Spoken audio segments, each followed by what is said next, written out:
justicia.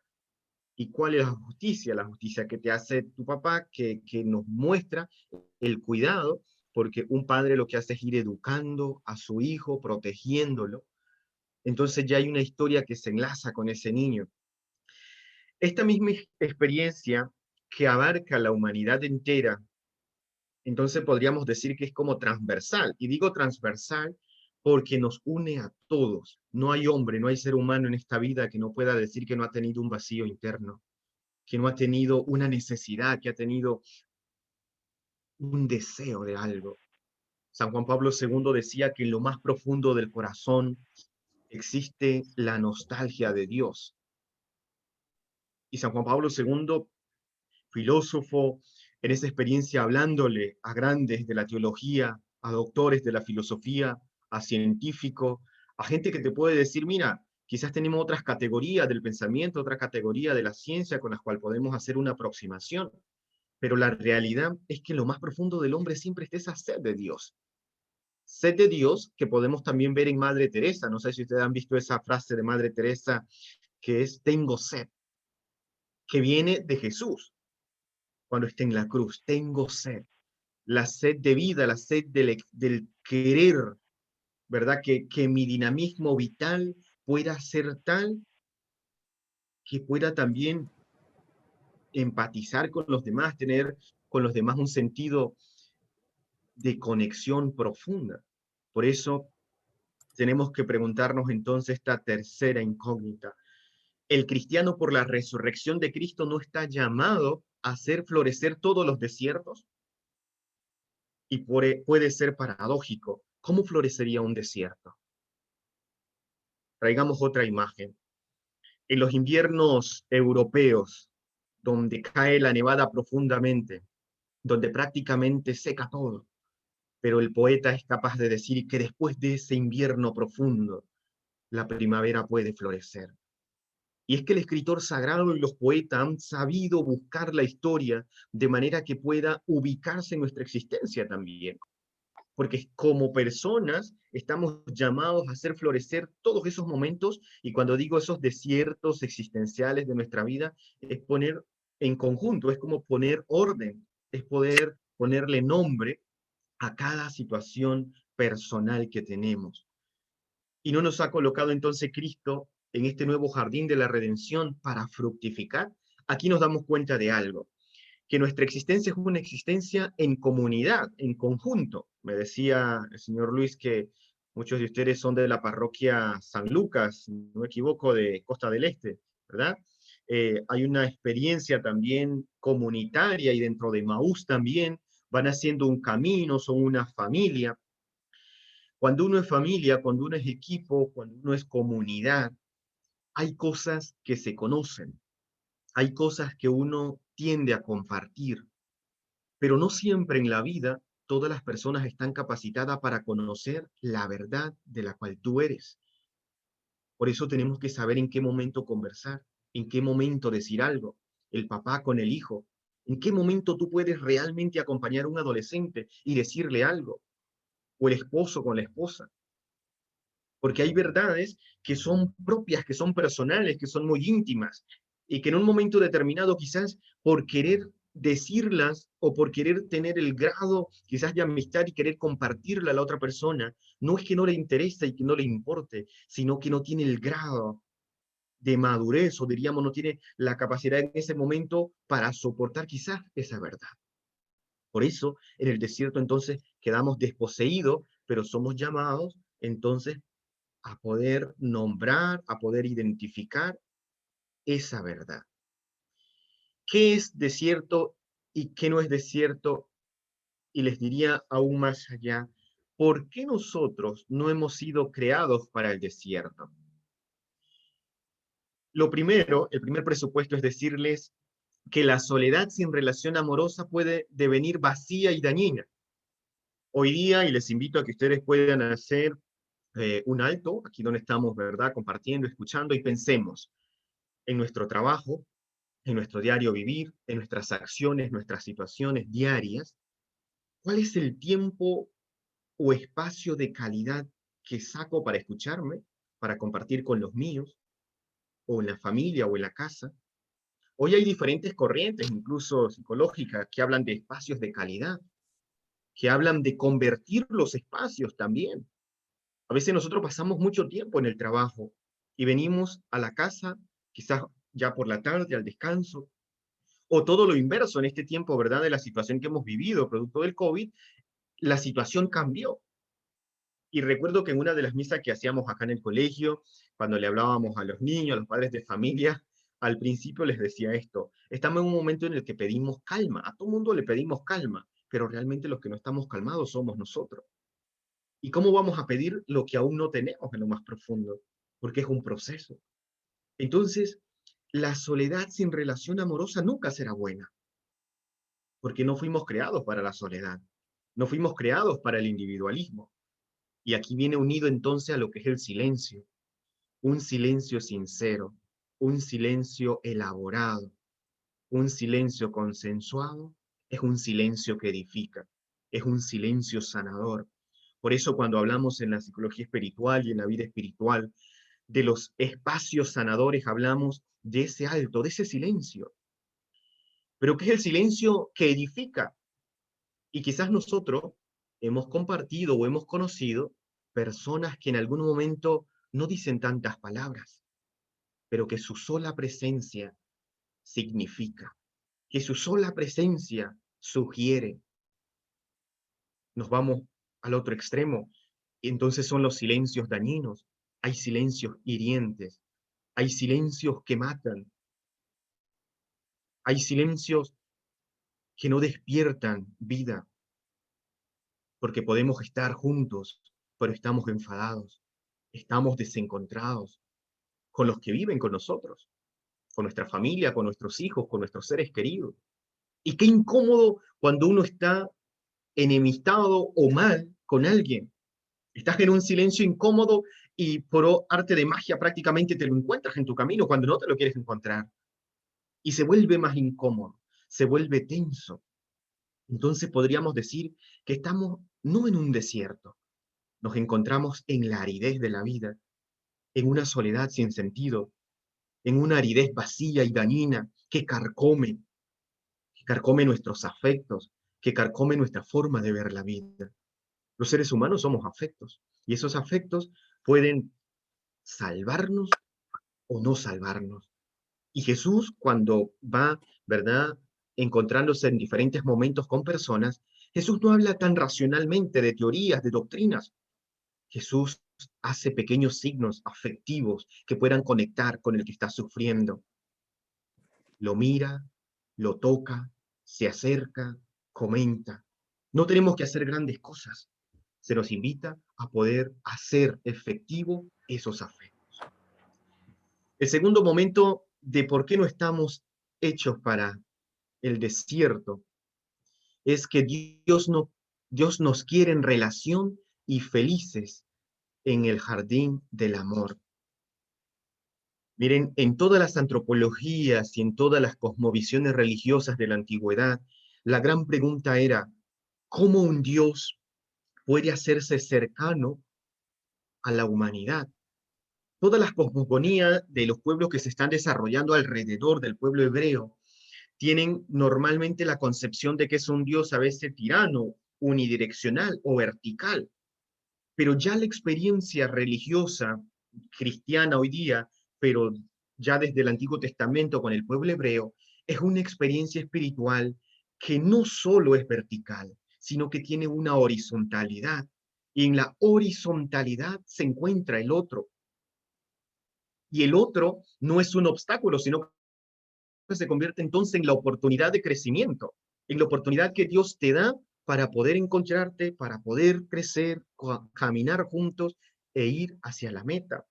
Por eso, dice aquí en el Deuteronomio 32, 1, 2, lo encontró en una tierra desierta, en una soledad poblada de aullidos, lo rodeó cuidando de él, lo guardó como a la niña de sus ojos.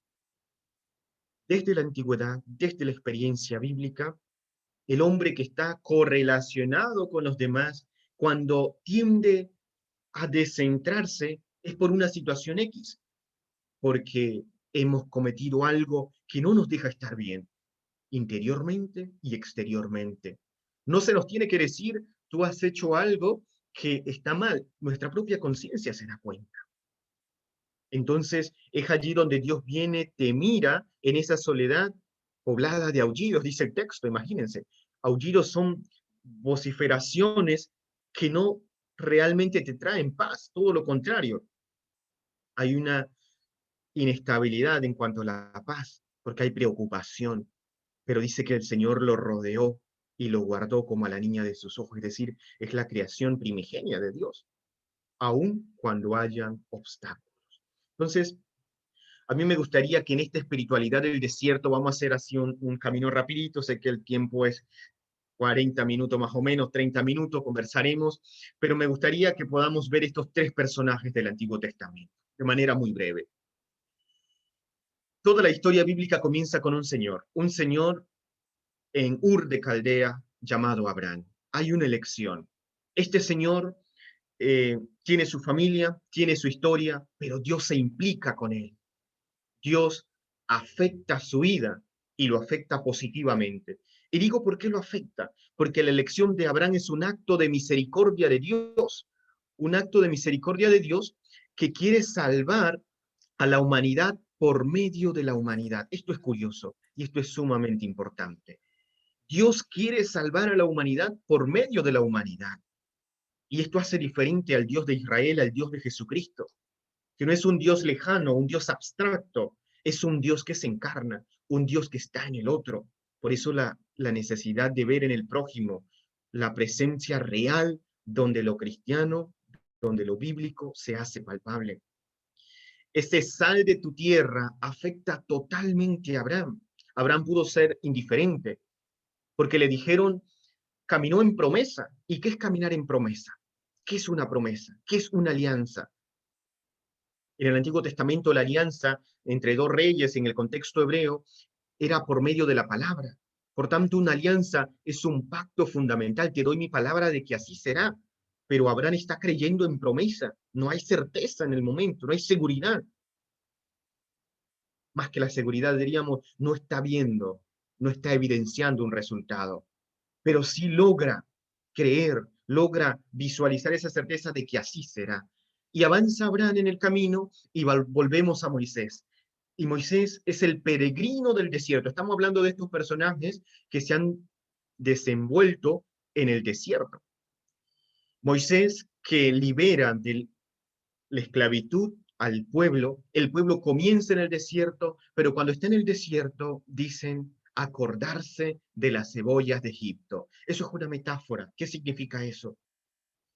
Que cuando están en el desierto y ven la dureza de la vida, comienzan a decir, estamos en el desierto, no estamos trabajando, no somos esclavos, pero allá teníamos comida, allá hacíamos y aquí no tenemos que comer.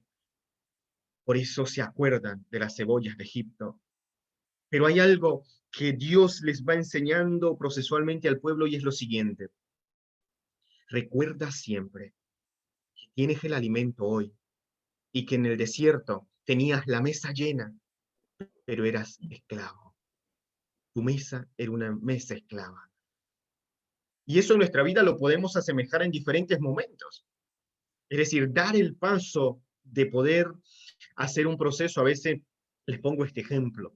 ¿Qué sucede con la persona que es tan eh, se enfada prontamente?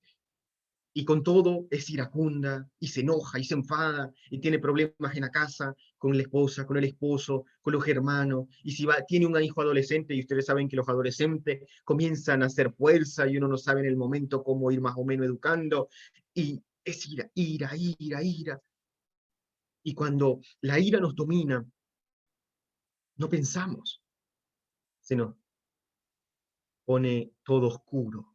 Entonces, ¿cómo actuamos en ese momento si Ahí me nosotros conecté. realmente no tenemos la capacidad de decir, tengo que hacer un alto, porque esto no me está ayudando? ¿Y qué sucede?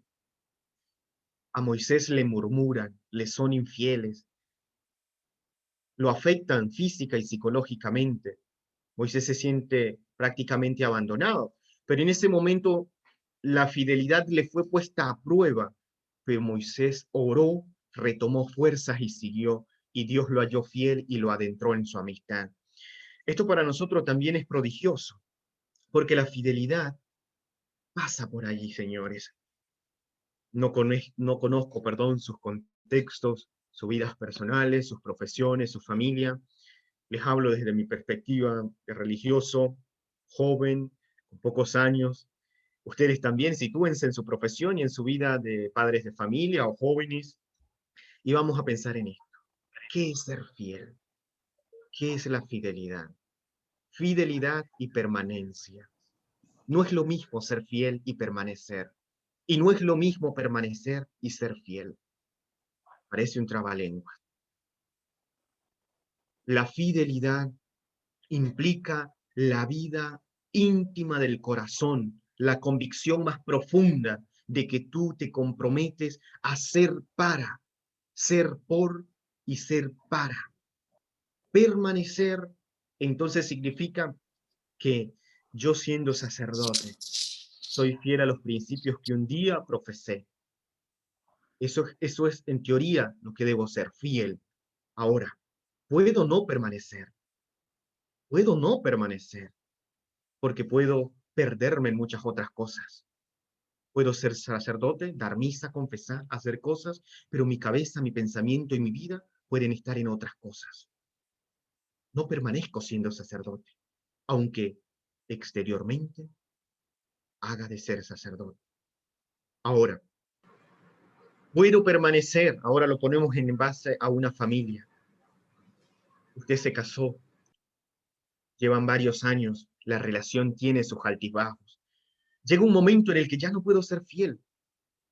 Hubo una dificultad, pero yo quiero permanecer. ¿Y cómo permanezco? Porque un día te profesé amor, porque un día juré que contigo quería llevar este proyecto adelante. Y a pesar de las vicisitudes, a pesar de los desiertos, a pesar de las murmuraciones, a pesar de todas las tentaciones que podamos tener, yo quiero permanecer. Y si permanezco con la ayuda de Dios, invito a que la otra persona permanezca. Entonces, si los dos permanecemos, podremos encontrar fidelidad. Y esto lo podemos aplicar a nuestra vida. Apliquémoslo ahora allí a las convicciones personales de cada uno de ustedes. Un día usted se graduó con una carrera, una profesión, hoy usted es eso. Pregúntense si estamos siendo fieles a esos principios. Si hoy en el 2021, 24 de febrero, yo estoy permaneciendo fiel, o ya me he cansado, ya me he agotado, siento que ya no hay razones para seguir. ¿Verdad? Moisés fue fiel, Moisés aguantó, Moisés sufrió, pero Dios lo halló fiel y lo admitió al número de sus amigos. Elías en el silencio de la cueva comienza a ver dónde está Dios. Dios no está en el viento, no está en el terremoto, no está en el fuego. Luego pasa un susurro suave y delicado. Allí está Dios. Y es que el desierto nos permite a nosotros, ¿verdad?, entrar en esa, por decir así, transparencia más profunda, porque a veces los grandes miedos que nos dan nosotros los seres humanos no es lo que los demás digan de nosotros, eso es exterior. Digan que el padre Jorge es y es y es, bueno, sí tiene una afectación y afecta exteriormente, pero cuando el padre Jorge se queda con él solo y tiene que decirse su verdad, y tiene que decir realmente esto no está yendo bien, pero hay verdades que pesan, que no nos gusta escuchar, que nos duele escuchar. Cuando hacemos la confesión, señores, la sola confesión es un proceso de penitencia, porque ya hemos hecho un acto en el que he dicho, he recordado mi vida, y no voy donde el sacerdote para decir una historia, un cuento o algo, o para que el sacerdote se entere. Voy porque necesito la misericordia de Dios, porque creo que ese momento es un momento de salvación que me va a permitir ayudar, seguir, ¿verdad?, avanzando. Y así como vimos estos tres personajes, llegamos al centro de la vida espiritual del desierto, que es Jesús. Jesús en el desierto. ¿Quién es Jesús? Antes de iniciar, les quiero decir que ya con esto, pues prácticamente estamos concluyendo realmente nuestra reflexión, porque lo quiero centrar en Jesús. Antes la parte un poco más del Antiguo Testamento y ahora pues la parte del Nuevo Testamento. ¿Quién es Jesús? Es la figura central y motivadora de toda llamada y toda vocación. Jesús es el mismo ayer, hoy y por los siglos de los siglos. ¿Qué hace en Jesús diferente que haya gente que le pueda seguir en todas las épocas, en todos los momentos? Miren, cuando estudiaba teología, una de las preguntas era, ¿cómo se puede adaptar la experiencia religiosa, la espiritualidad y la fe en otras épocas? Nosotros estamos aquí hoy trabajando con millennials, con generación X, con generación Z, y todo, ¿verdad? Las clasificaciones que hoy nos dicen, con un mundo cibernético, digital, con unas circunstancias que nos obligan a poder actualizarnos, identificarnos con el entorno. Hay un documento en el Concilio Vaticano II, 1965, sobre las comunicaciones intermirífica, que decía que la iglesia tenía que adaptarse a los medios de comunicación. ¿Y ustedes saben quién eran los más reacios en esto? Nosotros los sacerdotes. Éramos los primeros en decir, ¿cómo va a ser posible que hay que dar la misa por una cámara? ¿Cómo va a ser posible que esto y que aquello? ¿Y qué hemos hecho en un año? Llegó el COVID y no nos pidió permiso. Tuvimos que reinventarnos, tuvimos que asumir. ¿Y a qué traigo esto a colación? Que el Evangelio de Jesús de Nazaret es uno, tiene una exigencia, y él lo han explicado en el siglo primero, en el siglo segundo y en el siglo XXI en el que estamos, sigue siendo el mismo, solo que se adapta a la realidad actual de los hombres de este tiempo.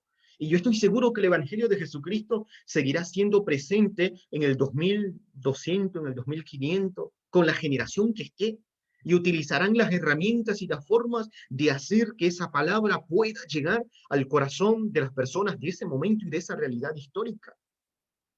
Miren, seguramente ustedes fueron testigos, vieron, leyeron o quizás siguieron las noticias el año pasado, prácticamente en abril, mayo, cuando estaba la pandemia azotando toda la Europa. Era el desierto de la vida. Nosotros hemos pasado el desierto más fuerte, por eso este tema es sugerente, es importante y les invito a que podamos verlo desde esa perspectiva. No es algo lejano, es algo que estamos viviendo hoy y que hemos vivido en nuestra propia iglesia. Hace un año prácticamente, toda Europa estaba desolada, muerte y muerte, y seguimos estando afectados. Pero parece que la esperanza se había disipado. Y me llamó mucho la atención que el Papa Francisco fuera capaz de hacer un acto religioso poco usual. En la vida de la iglesia hay dos bendiciones urbi et orbi. Es en Pascua, domingo de resurrección, el Papa da la bendición a la urbe y al orbe, es decir, al mundo entero. Y en la Navidad, el 25 de diciembre.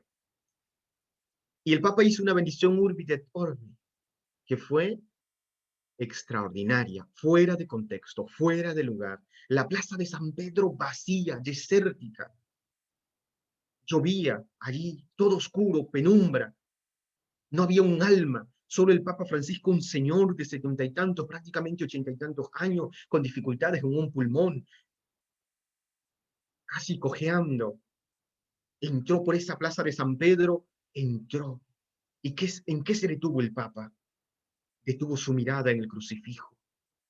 Porque el desierto de la humanidad, el desierto de la vida, el desierto que estábamos atravesando, no había razones existenciales y humanas que pudieran darle una razón. ¿Y quién era el único que podía darle esperanza? Ese crucifijo, este Jesús, que antes de ir a la cruz tomó tiempo para irse a preparar al desierto.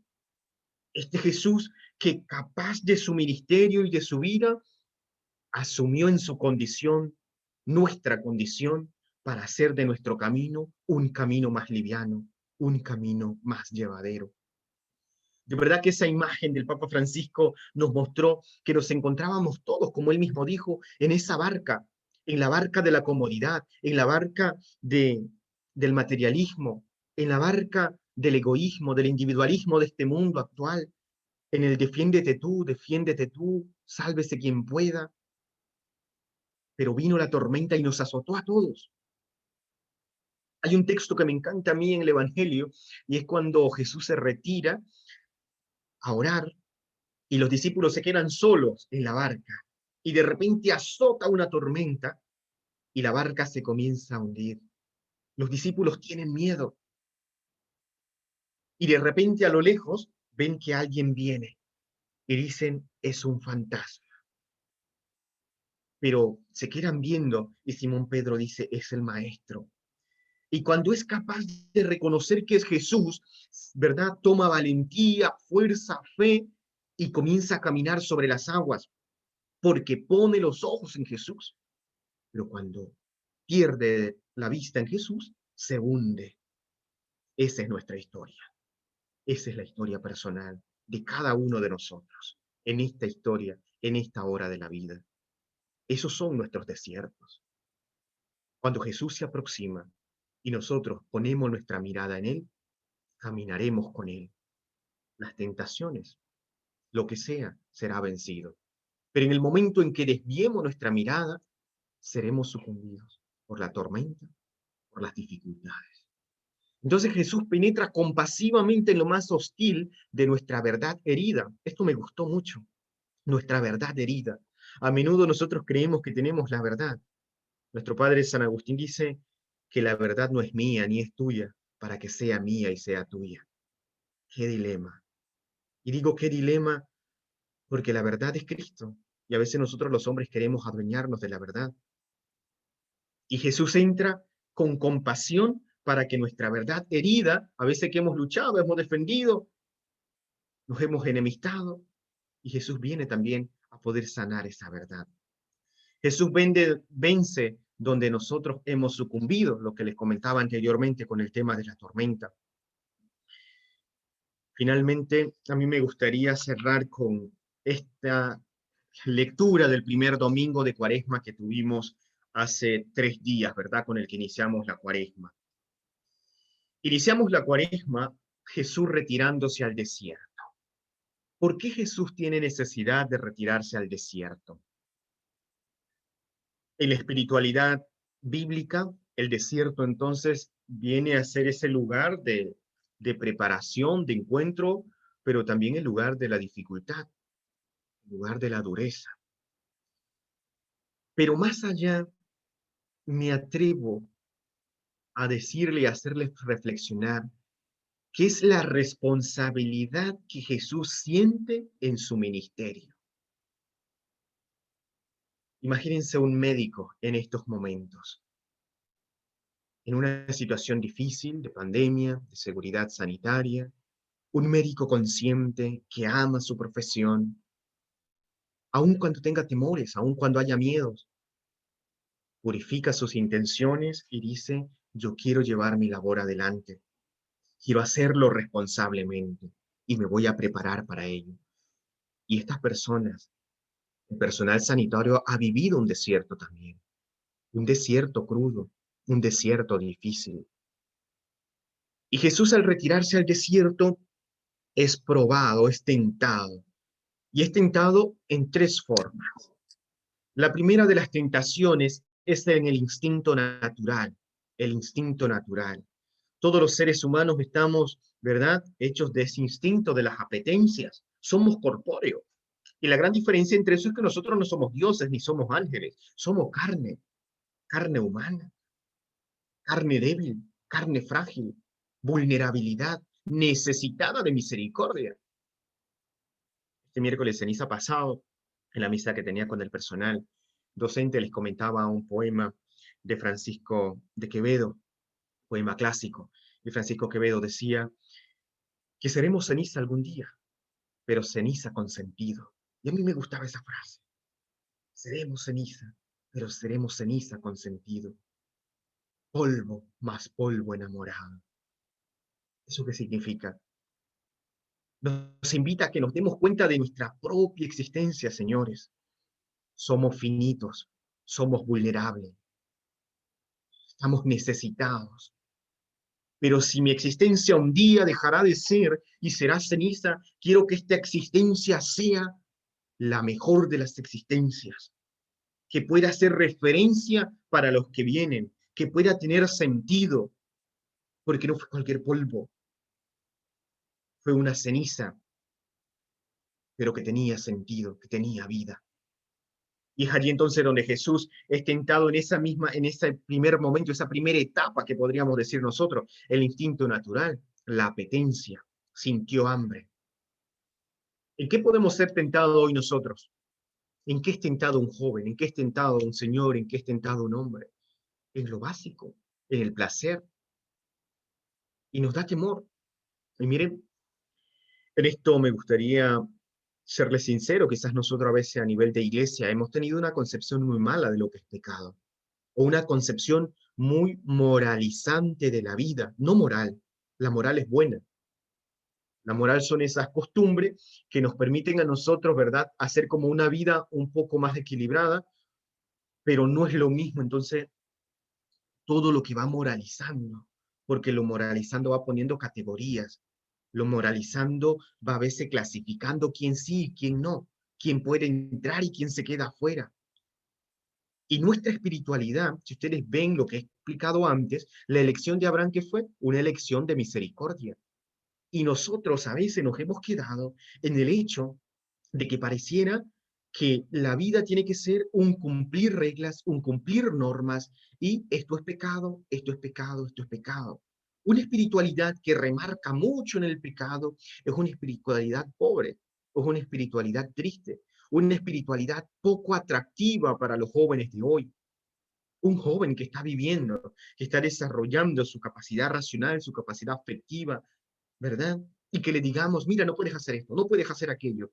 Y encima le dice el papá, no, el papá, la mamá no puedes hacer esto, no puedes hacer aquello, y va a la misa y el padrecito viene y le dice esto y esto y esto. Díganme, ¿qué joven quiere volver a la iglesia?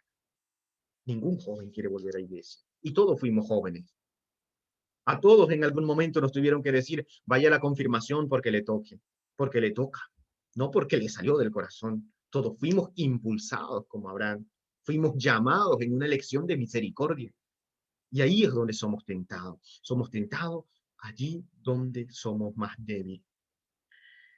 La segunda tentación que le hace el diablo a Jesús es la estabilidad psicológica. Si eres hijo de Dios, tírate.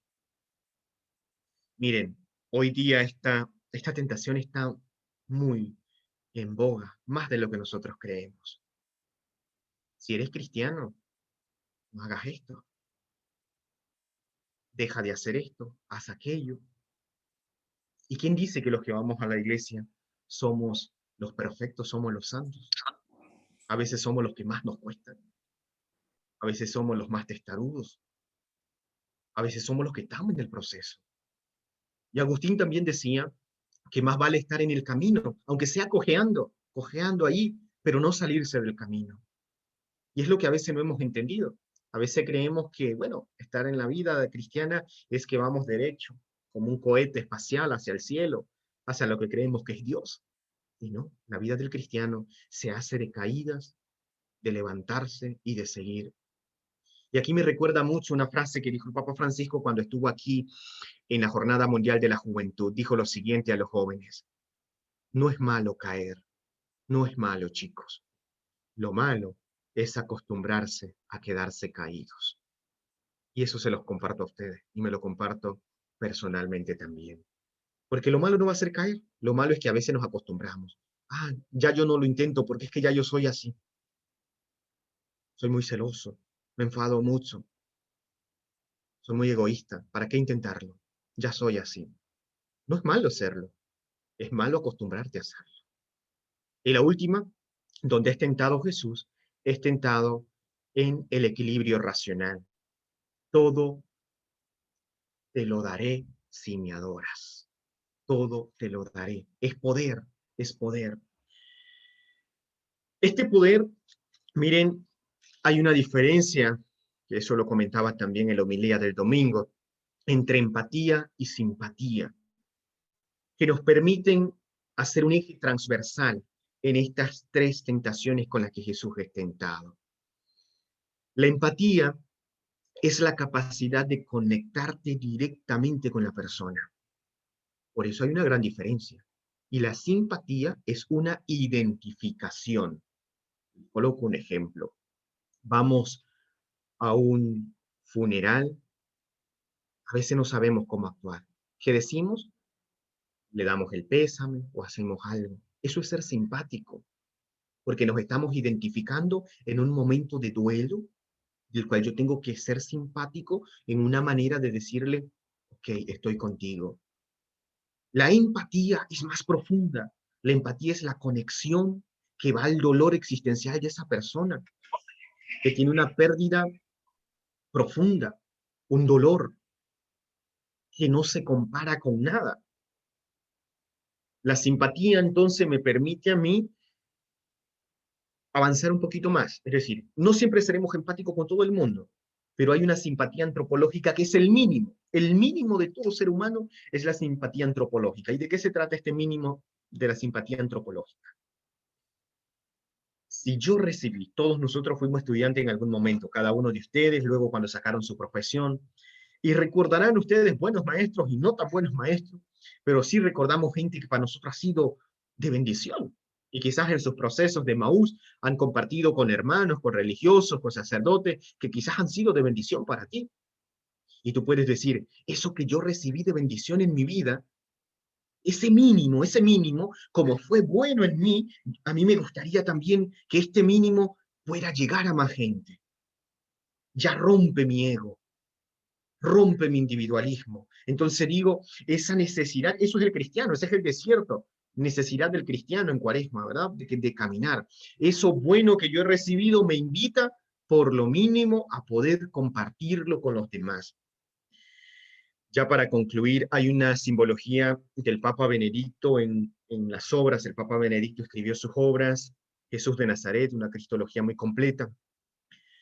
Y él habla del desierto, y ustedes saben que en la Biblia se habla de 40 años en el desierto, 40 días se va Jesús al desierto. Hay una simbología con el número 40. Y él nos explica lo siguiente.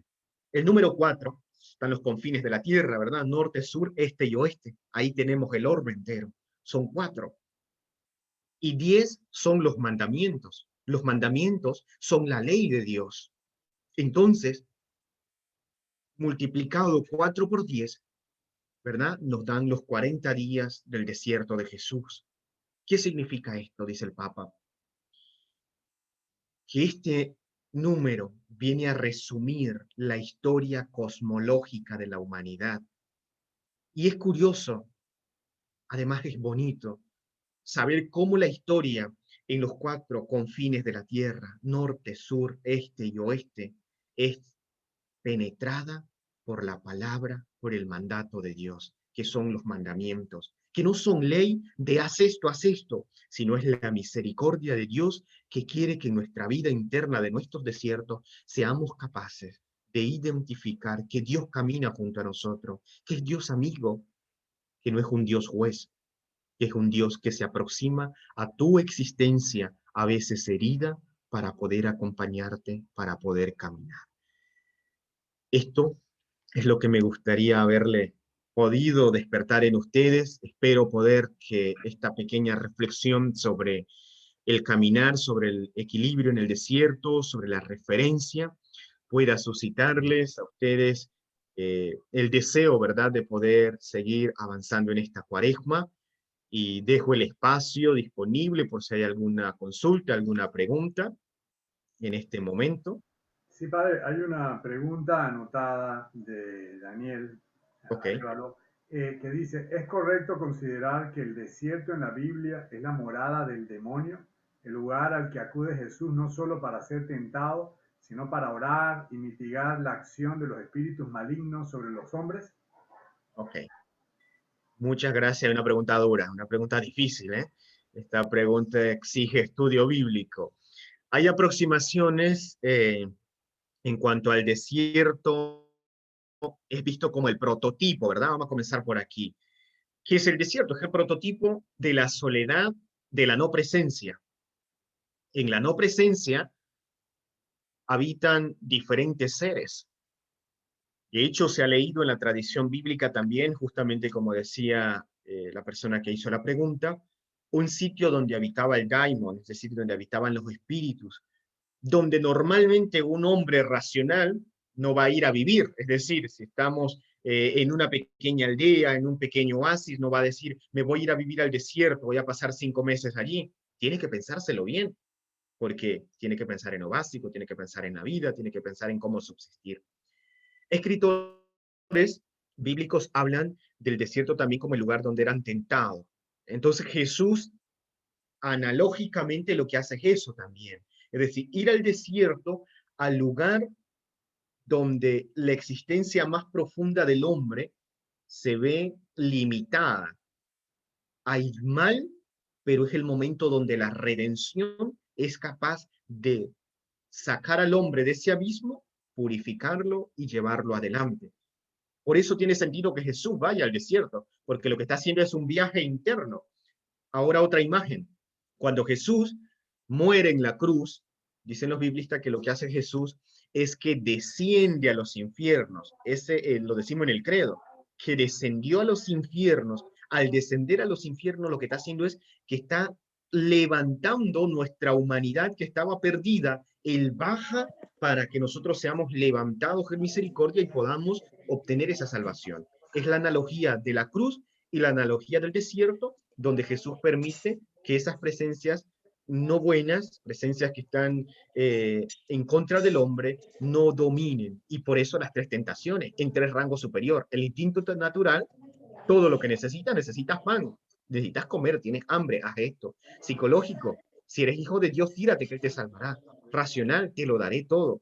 Es decir, te atacan por donde más puedes ser débil. ¿Sí? ¿Alguna otra consulta? Señores, si alguien tiene alguna consulta, puede quitar su mute y hacérsela al padre, ¿no? Una pregunta, padre. Adelante. No solamente Jesús atravesó 40 días en el desierto. El pueblo israelita demoró 40 años en llegar a la tierra prometida atravesando el desierto. Así que místicamente la imagen del desierto en nuestra vida es como una esperanza de encontrarnos con lo prometido. La pregunta que quisiera hacerle, ¿por qué es necesario encontrarnos en tanto sufrimiento, en tantas penalidades, para poder valorar lo eterno, lo divino, lo que Dios representa a través de la Divina Trinidad, lo que para cada cual es lo más excelso? ¿Por qué hay que llegar por qué el hombre tiene que llegar a eso? Muchas gracias, señor Dotari. Una reflexión muy profunda, la experiencia del desierto y la experiencia mística. Ha sido definitivo, así es, el pueblo de Israel, posteriormente Jesús. Y no he querido conversar acá de la experiencia de los primeros siglos, pero muchos santos, ¿verdad? Hacen ese camino del desierto, la noche oscura del alma. Santa Teresa, ¿verdad? La Grande, San Juan de la Cruz, hacen esa experiencia. Y usted une a esta experiencia el tema del sufrimiento, el tema de la contingencia. Y en la reflexión anterior decía que somos seres vulnerados, somos seres necesitados, ¿verdad? Esa misericordia o ese regalo de salvación que se nos ha dado, dice San Pablo, lo llevamos en vasijas de barro. Y tan frágil es que es un regalo tan, pero tan importante que en nuestra condición no hemos sabido valorar y darle el momento preciso. ¿Qué hace un hijo con la herencia que le ha dado su padre? No siempre la respeta, no siempre la lleva adelante. Voy a tomar la imagen del hijo pródigo o del padre misericordioso del Evangelio de Lucas. Me llama mucho la atención que el hijo menor le pide la herencia. Es un adolescente, es un adolescente. Hay dos hijos. El hijo mayor está todo el tiempo en casa. ¿Ve? ¿Se acuerdan que hablamos de fidelidad y de permanecer? El hijo mayor ha sido fiel al papá. Le ha dicho, trabaja, haz esto, ha sido fiel, ha sido obediente. Pero el hijo mayor nunca permaneció. ¿Y por qué no permaneció? Porque sus celos fueron mayores. El hijo menor era un adolescente que tampoco valoró el regalo más profundo que el padre le daba. ¿Y qué quiso? Cuando uno le pide la herencia en vida al padre, lo está matando. Lo que el escritor sagrado quiere decir es eso, que el hijo menor le dijo, papá, para mí tú estás muerto, necesito lo que tú me vas a dar. Y el hijo se va. El hijo toma la herencia y se va, se olvida del padre. Pero cuando tiene nada, que ha sufrido, que ha pasado por la calamidad, que ha experimentado el dolor, que ha sentido que es nada, se siente amado. Y hay una experiencia bonita que cuando la vida nos da golpe, recordamos los lugares donde fuimos amados. Cuando la vida nos da golpes, allí recordamos dónde fuimos amados. Y eso le pasó al hijo pródigo. Porque el hijo pródigo ya lo había perdido todo. Había matado al papá, pero se dio cuenta que él era amado por el papá. Y no dudó en volver. Entonces, esa experiencia mística del desierto, tan necesaria, nos invita a nosotros a darnos cuenta también que el desierto es necesario en la vida, que el sufrimiento es parte de nuestra contingencia, de nuestra naturaleza humana, que hay cosas que no podremos darle razones humanamente hablando, pero que nos acercan a la razón necesaria de poder entender nosotros, que cada vez que tomemos el camino de retorno al Padre, Él estará. Y aún más, en esa misma imagen del Padre, dice que cuando logró ver a su hijo que venía a lo lejos, el corazón se enterneció. Ese es un verbo profundo de la Sagrada Escritura, enternecer. Es decir, el corazón se le volvió carne, se le debilitó, porque supo quién venía. Eso es lo que hace Dios con nosotros, cuando hemos pasado por ese desierto, aún en el sufrimiento más fuerte. Y digo esto, por ejemplo, de tanta gente que está pasando por momentos difíciles, una enfermedad terminal. Tenemos que ser bien empáticos, no tanto simpáticos. Tenemos que ser cuidadosos. No es decirle yo rezo por usted. Tenemos que saber pensar el desierto de la vida que está pasando esa persona. Tenemos que saber acompañar. Tenemos que saber llevar a esa persona a ese encuentro definitivo que pueda tener en esa experiencia mística de acercarse a Dios. Gracias, señor Otagi. Gracias, Padre.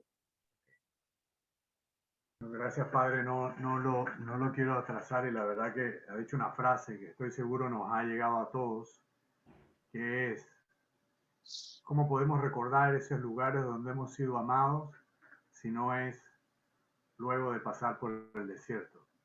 Nos quedamos con esa frase. Le damos gracias. Yo sé que usted está acostumbrado en el colegio a tratar con estudiantes mucho más jóvenes. Aquí la media es bastante alta, pero ténganlo por seguro que hemos prestado mucha atención y hemos prestado atención desde incluso el corazón. Si nos da una bendición de despedida, Padre, siempre dándole gracias de parte del grupo y espero que no sea la última. Perfecto. Pues nada, agradecerles por el momento, ¿verdad?